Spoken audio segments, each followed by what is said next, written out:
Dear children, இந்த வீடியோவில் XL functions and ஃபார்முலே பற்றி பார்க்க போகிறோம். ஸோ ஃபார்முலாவோட ப்ளூரல் ஃபார்ம் தான் என்னன்னு சொல்லுவோம், ஃபார்முலே. FROMULAE. ஓகேவா? யூஸ்வலாக ப்ளூரலுக்கு வந்து எஸ் சேர்ப்போம். ஸோ இங்கே ஃபார்முலாங்கிறது வந்துட்டு என்ன சேர்ப்போம் அப்படின்னா சேர்ப்போம். ஃபார்முலே அப்படிங்கிறது தான் என்ன அப்படின்னா ப்ளூரல் ஃபார்ம். ஸோ இப்போ இதில் எம்எஸ் எக்ஸல் ஃபஸ்ட்டு எப்படி ஓப்பன் பண்ணுவோம் அப்படின்னா, ஸ்டார்ட்டில் ஆல் ப்ரோக்ராம்ஸில் மைக்ரோசாஃப்ட் ஆஃபீஸ் எக்ஸல் 2007 அப்படிங்கிறத தான் நம்ம கிளிக் பண்ண போகிறோம். ஸோ இதுக்கு அடுத்து நிறைய வெர்ஷன்ஸ் வந்துருச்சு. 2013 2016 வந்துருச்சு. இருந்தாலும் இப்போ நம்ம இந்த லெசனில் என்ன சொல்லியிருக்கோம் அப்படின்னா 2007 பற்றி தான் பார்க்க போகிறோம். ஸோ ஸ்டார்டில் ஆல் ப்ரோக்ராம்ஸில் மைக்ரோசாஃப்ட் எக்ஸல் 2007 கிளிக் பண்ணணும். அப்படி இல்லை அப்படின்னா டெஸ்க்டாப்லேயே ஷார்ட்கட் ஐகான்ஸ் இருந்துச்சுன்னா அதையும் கிளிக் பண்ணி ஓப்பன் பண்ணிக்கலாம். அல்லது இந்த ஸ்டார்ட் அப் மெனுலையும் என்ன பண்ணலாம் அப்படின்னா மைக்ரோசாஃப்ட் ஆஃபீஸ் எக்ஸல்னு இருக்கு இல்லையா, ஸோ இதை கிளிக் பண்ணியும் நீங்கள் என்ன பண்ணிடலாம், சூஸ் பண்ணலாம். ஓகே, ஸோ எக்ஸல்குள்ளே ஓப்பன் பண்ணாதான் அந்த எக்ஸல் ஒர்க் ஷீட் வரும். அதில் நம்ம என்ன பண்ணுவோம் அப்படின்னா ஒர்க் பண்ண ஸ்டார்ட் பண்ணுவோம். ஸோ இப்போ இங்கே ஆல் ப்ரோக்ராம்ஸில் மைக்ரோசாஃப்ட் ஆஃபீஸ் கிளிக் பண்ணிவிட்டு அதில் மைக்ரோசாஃப்ட் ஆஃபீஸ் எக்ஸல் 2007 இப்படி கிளிக் பண்ணும்போது இந்த ஸ்ப்ரெட் ஷீட் நமக்கு ஓப்பன் ஆகும். பை டிஃபால்ட்டாக இங்கே எத்தனை ஷீட்ஸ் இருக்குது, 3 ஷீட்ஸ் இருக்குது. ஸோ நமக்கு வேணும் அப்படின்னா என்ன பண்ணலாம் அப்படின்னா இந்த இடத்த கிளிக் பண்ணோம் அப்படின்னா நமக்கு அனதர் ஷீட்ஸ் வந்துட்டு ஓப்பன் ஆகும். நான் ஏற்கனவே இருக்கக்கூடிய ஒரு டாக்குமெண்ட்டை ஓப்பன் பண்ணுறேன். பர்ச்சேசிங்கிற டாக்குமெண்ட்டை என்ன பண்ணியிருக்கேன், ஓப்பன் பண்ணியிருக்கேன். ஸோ இதில் ரிலேட்டிவ் ரெஃபரன்சிங் அப்படிங்கிறத என்ன பண்ணுறோம் அப்படின்னா என்னங்கிறத தெரிஞ்சுக்க போகிறோம். ஸோ ஆல்ரெடி வந்துட்டு ரிலேட்டிவ் ரெஃபரன்சிங்னா என்னன்னு சொல்லியிருக்கேன். இதுதான் டிஃபால்ட் ரெஃபரன்சிங். ஸோ இங்கே என்ன பண்ண போகிறோம், ஃபார்முலா அப்ளை பண்ணுறேன். C4 + D4 இது ரெண்டுத்தையுமே மல்டிப்ளை பண்ணுற மாதிரி ஃபார்முலா அப்ளை பண்ணியிருக்கேன். ஸோ 10 × 5 என்ன வரும், 50. என்ட்ரு கொடுத்த உடனே என்ன ஆகுது, 50. இப்போ அந்த பாக்ஸை செலக்ட் பண்ணிவிட்டு அந்த கார்னர் ஹேண்டில், ஓகேவா, இந்த கார்னர் ஹேண்டில் பிடிச்சி இழுத்தோம் அப்படின்னா என்ன ஆகும், எல்லாத்துலேயும் வந்துட்டு அப்ளை ஆகும். ஸோ அப்போ 3 × 4 12, 5 × 3 15, 25 × 2 50. ஸோ வேல்யூஸ் என்ன ஆகுது, சேஞ்ச் ஆகுது. ஓகேவா? ஸோ அதுதான் என்ன அப்படின்னா ரிலேட்டிவ் ரெஃபரன்சிங்கில் என்ன ஆகும், அந்த ஃபார்முலா வந்துட்டு எல்லா செல்லுக்கும் வந்துட்டு சேஞ்ச் ஆகும், செல் அட்ரஸ் சேஞ்ச் ஆகும். இப்போ டாலர் அப்படிங்கிறது மூலயமா நம்ம அப்சல்யூட் ரெஃபரன்சிங்கை சொல்கிறோம். ஸோ அப்சல்யூட் ரெஃபரன்சிங் அப்படின்னு பார்க்கும்போது அதில் என்ன ஆகாது, அந்த காலமை வந்து என்ன பண்ண முடியாது, அந்த காலமையோ அந்த ரோவையோ என்ன பண்ண முடியாது அப்படின்னா சேஞ்ச் பண்ண முடியாது, மாறாது அப்படின்னு அர்த்தம். ஓகேவா? ஸோ $C4 $C $4 டாலர்னு கொடுத்துட்டாலே சியும் மாறாது, $4ன்னு கொடுத்துட்டா 4ங்கிறது மாறாது. அப்போ C4 என்ன இருக்கோ × 2. ஸோ எல்லா செல்லுலையுமே 20 அப்படின்னு வந்துச்சு. இது அப்சல்யூட் ரெஃபரன்சிங். மாறுனா ஃபிக்ஸடாக இல்லை, மாறுது சேஞ்ச் ஆகுது அப்படின்னா அது ரிலேட்டிவ். மாறுது அப்படின்னா மாறாமல் ஃபிக்ஸடாக இருக்குது அப்படின்னா அது அப்சல்யூட். மிக்சட்னா ஒரு பார்ட் வந்துட்டு ஃபிக்ஸடாகவும் ஒரு பார்ட் வந்துட்டு ஃபிக்ஸட் இல்லாமலும், அதாவது அப்சல்யூட்டாகவும் இன்னொரு பார்ட் ரிலேட்டிவாகவும் இருந்துச்சு அப்படின்னா அதுதான் என்னன்னு சொல்கிறோம், மிக்சட் ரெஃபரன்சிங் அப்படின்னு சொல்கிறோம். $C அப்படின்னு கொடுத்துருக்கோம். $Cன்னு கொடுத்தப்ப சிங்கிறது வந்துட்டு மாறாது, 4ங்கிறது என்ன ஆகும், மாறும்.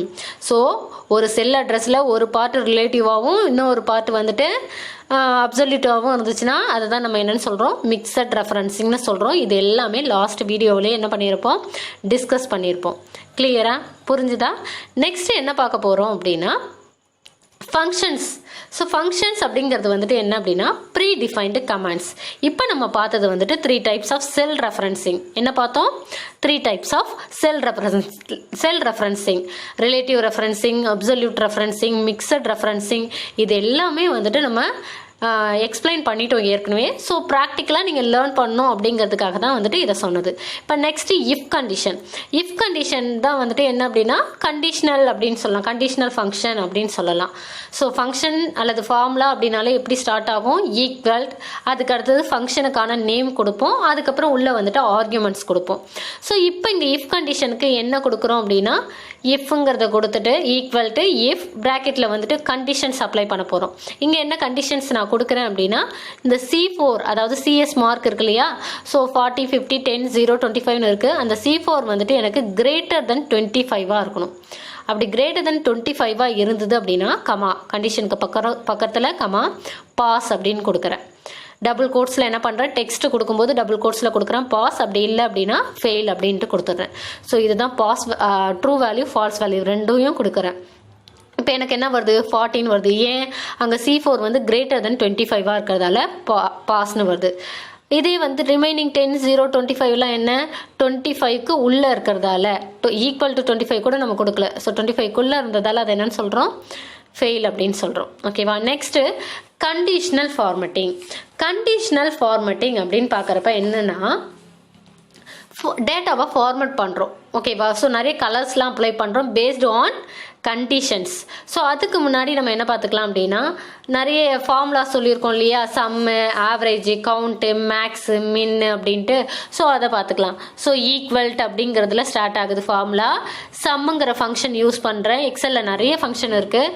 ஈக்குவல் டு சம், அதில் வந்து உள்ளே வந்துட்டு என்ன கொடுக்குறேன், ஆர்குமெண்ட்ஸ். இங்கே சம்முங்கிறது நேமு, உள்ளே கொடுக்குற அந்த A1:A5ங்கிறது வந்துட்டு ஆர்குமெண்ட்ஸ். ஈக்குவல் டு கவுண்ட்டுங்கிறது ஃபங்க்ஷன் நேமு, C4:C7ங்கிறது வந்துட்டு ஆர்குமெண்ட்ஸு. ரேஞ்ச் ஆஃப் செல்ஸை வந்துட்டு அதில் கொடுக்குறோம். ஓகேவா. Next max. மேக்ஸில் மேக்ஸிமம் வேல்யூ கிடைக்கும், மின்னுனா மினிமம் வேல்யூ கிடைக்கும், கவுண்ட்டில் நம்பர் ஆஃப் எலமெண்ட்ஸ் கிடைக்கும், சம்மில் டோட்டல் வேல்யூஸ் கிடைக்கும். ஆவரேஜ் அப்படின்னா average of the given numbers. ஓகேவா. ஸோ கொடுத்துருக்கிற நம்பர்ஸுடைய ஆவரேஜ் கிடைக்கும். ஸோ இது எல்லாத்தையுமே வந்துட்டு என்ன பண்ணுறோம் அப்படின்னா ஃபார்முலா யூஸ் பண்ணி நம்ம கெட் பண்ணிக்கிறோம். ஓகேவா. ஸோ ஃபார்முலா எப்போவுமே எதில் ஸ்டார்ட் ஆகும், ஈக்குவல் டு சைனில் ஸ்டார்ட் ஆகும். ஸோ இதில் வந்துட்டு அதுக்கு அடுத்து ஈக்குவல் டு சைனுக்கு அப்புறம் ஃபங்க்ஷனோட நேம் இருக்கும். அதுக்கு அடுத்து வந்து ப்ராக்கெட்குள்ளே நம்ம என்ன கொடுக்குறோம், ஆர்குமெண்ட்ஸ் கொடுக்குறோம். அப்போ ஒரு ஃபங்க்ஷன் அப்படின்னா அதுக்கு 2 பார்ட்ஸ் இருக்குது, 2 பார்ட்ஸ் இருக்குது. ஒன்று function name, another one arguments. Okay. இதுக்கு அடுத்தது என்ன பார்க்க போகிறோம் அப்படின்னா கண்டிஷனல் ஃபார்மட்டிங். கண்டிஷனல் ஃபார்மட்டிங் அப்படின்னா என்னென்னா ஒரு இம்பார்ட்டன்ட் ஃபீச்சர்ஸ். அதாவது வந்துட்டு டேட்டாவை ஃபார்மட் பண்ணுறது. ஒர்க் ஷீட்லேயே வந்து ஒர்க் ஷீட்டில் இருக்கக்கூடிய இந்த டேட்டாவை என்ன பண்ணுறோம், ஃபார்மட் பண்ணுறோம், கலர் கொடுக்குறோம், வேறு ஏதோ சேஞ்சஸ் பண்ணுறோம். ஸோ இது எல்லாமே எதை பேஸ் பண்ணி அப்படின்னா பேஸ்ட் ஆன் கண்டிஷன். ஏதோ ஒரு கண்டிஷனை பேஸ் பண்ணி என்ன பண்ணுறோம். இந்த ஸ்டைல்ஸ் குரூப் இருக்கு இல்லையா, ஹோம் டேப்லேயே ஸ்டைல்ஸ் குரூப் இருக்குது பாருங்கள். ஸ்டைல்ஸ் குரூப்பில் கண்டிஷனல் ஃபார்மட்டிங் அப்படிங்கிறதுல போயிட்டு ஹைலைட் செல் ரூல்ஸில் கிரேட்டர் தனோ, லெஸ் தனோ, பிட்வீனோ, நமக்கு என்ன ஆப்ஷன் வேணுமோ, என்ன கண்டிஷன் அப்ளை பண்ணுறோமோ, ஈக்குவல்ட்டோ நமக்கு வேணுங்கிற ஆப்ஷனை கொடுத்துட்றோம். கொடுத்த உடனே இப்போ நம்ம பிட்வீன் சூஸ் பண்ணியிருக்கோம். ஸோ பிட்வீனில் 13, இங்கே 25, இங்கே 38 இருந்ததால் 25 உள்ளதெல்லாம் என்ன இருக்குது, கலர் பாருங்கள். 25லேருந்து 45க்குள்ளே உள்ள வேல்யூ வந்துட்டு ரெட் டெக்ஸ்ட்னு சொல்லியிருக்கேன். அப்போ என்ன ஆகுது, ரெட் டெக்ஸ்ட் வருது. க்ரீன் ஃபில்லுன்னு கொடுத்தேன் அப்படின்னா டார்க் க்ரீனில் இருக்கணும், க்ரீன் ஃபில் கொடுத்ததால க்ரீன் ஃபில். ஸோ என்ன ஆகுது, ஃபார்மெட் ஆகுது. இங்கே பாருங்கள், ஸ்டைல்ஸ் குரூப்பில் கண்டிஷனல் ஃபார்மெட்டிங் ஹைலைட் செல் ரூல்ஸில் என்ன கொடுக்கணுமோ நம்ம அதை வேணும்னா என்ன கிரேட்டர் தனோ, லெஸ் தனோ, என்ன வேணாலும் அப்ளை பண்ணிக்கலாம். அதுக்கு வேல்யூஸ் கொடுத்துக்கலாம். இங்கே லெஸ் தென் 25ன்னு கொடுத்துருக்கேன். இப்போ 25 light red with dark red டெக்ஸ்ட்னு இருக்குது. ஸோ அதனால தான் இந்த வேல்யூஸ்லாம் எப்படி இருக்குது, அந்த லைட் ரெட் வித் டார்க் டெக்ஸ்டில் இருக்குது. ஸோ நம்ம கொடுக்குற வேல்யூவை பொறுத்து அது சேஞ்ச் ஆகும். கிளியராக. இதுதான் என்ன கண்டிஷனல் ஃபார்மட்டிங். ஸோ ஹோம் டேப்பில் ஸ்டைல்ஸ் குரூப்பில் இருக்கக்கூடிய இங்கே பாருங்கள், ஸ்டைல்ஸ் குரூப் இருக்குது பாருங்கள், அதுதான் என்ன ஸ்டைல்ஸ் குரூப். அதுலேருந்து நம்ம அப்ளை பண்ணிக்கிறோம். ஓகேவா. Next sorting. Sorting means arranging data. சார்ட்டிங்னா என்ன, அரேஞ்சிங் டேட்டா. இங்கே பாருங்கள், சார்ட் ஆப்ஷன்ஸ் நமக்கு அவைலபிளாக இருக்குது. A to Z, Z to A.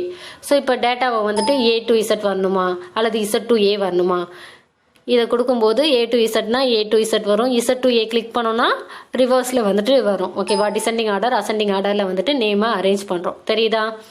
A to A, K, R, S, V alphabet ஆர்டர்ஸில் வந்துட்டு அரேஞ்ச் ஆகும். A to Zனா இப்படி வரும், Z to Aனா ரிவர்ஸில் வரும். ஓகேவா. ஸோ இதுதான் என்ன அப்படின்னா சார்ட்டிங். ஸோ அதை தவிர்த்து எப்படி சார்ட் பண்ணலாம் அப்படின்னா சார்ட் பை நேம் வச்சு சார்ட் பண்ணணும். ஓகேவா. அப்படின்னு கொடுத்துட்டோம்னா நேம் வச்சு சார்ட் பண்ணும். ஓகேவா. ஐட்டமை செலக்ட் பண்ணிவிட்டு நேம் வச்சு ஸ்டார்ட் பண்ணுமா அல்லது சிஎஸ் மார்க்குங்கிறத வச்சு ஸ்டார்ட் பண்ணுமா, நம்பரை வச்சு ஸ்டார்ட் பண்ணுமா, நம்ம என்ன காலமை சூஸ் பண்ணுறோமோ அதை பேஸ் பண்ணி என்ன ஆகும், சார்ட்டிங் அக்கர் ஆகும். Next filter. ஃபில்டர் அப்படிங்கிறது என்ன அப்படின்னா ஒரு செட் ஆஃப் டேட்டாவை நம்ம ஈஸியாக ஃபைண்ட் அவுட் பண்ணுறதுக்காக உள்ளது தான் என்ன ஃபில்டர் அப்படிங்கிறது. எனக்கு இப்போ யாருடைய மார்க்காவது வந்துட்டு கிரேட்டர் தென் 80 இருந்தால் தெரியணும் அல்லது 80க்கு மேலே இருந்தால் தெரியணும். நான் ஃபில்டர் அப்ளை பண்ணிட்டேன் அப்படின்னாலே டேட்டா டேப்பில் இருக்கும். ஃபில்டர் அப்ளை பண்ணிட்டேன் அப்படின்னாலே இந்த மாதிரியான ட்ரையாங்கிள் வந்துட்டு ஆட் ஆகிடும். ஸோ அதுலேருந்து எனக்குள்ள வேல்யூ மட்டும் நான் சூஸ் பண்ணேன்னா அந்த வேல்யூஸ்க்குள்ள டேட்டாஸ் மட்டும் எனக்கு டிஸ்பிளே ஆகும். இப்போ இதில் நான் 80 90 மட்டும் கிளிக் பண்ணியிருக்கேன், மற்ற இதெல்லாம் கிளிக் எடுத்துட்டேன் அப்படின்னா இப்போ 65, 75, 80 இதுதான் நான் கிளிக் பண்ணியிருக்கேன், 90. ஸோ இந்த ரேஞ்சில் உள்ள வேல்யூஸ் மட்டும் டிஸ்பிளே ஆகும், மற்றதெல்லாம் என்ன ஆகாது, டிஸ்பிளே ஆகாது. ஸோ எனக்கு வேணுங்கிற வேல்யூவை மட்டும் நான் ஃபில்டர் பண்ணி எடுத்துக்கிறேன். ஃபில்டர்னா எல்லாத்தையும் கொடுக்காது இல்லையா, ஃபில்டர் பண்ணி தானே எடுப்போம். ஸோ செட் ஆஃப் டேட்டாவை மட்டும் நான் எடுத்துக்கிறேன் அப்படின்னா அதுக்கு தான் என்ன தேவை, ஃபில்டர் அப்படிங்கிறது தேவை.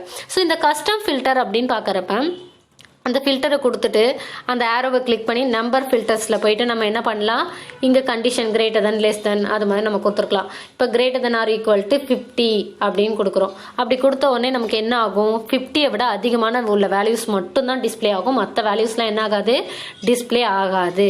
கண்டிஷனை பேஸ் பண்ணி என்ன ஆகும், டிஸ்பிளே ஆகும். புரியுதா?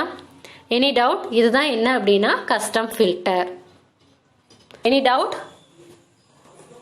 தேங்க்யூ.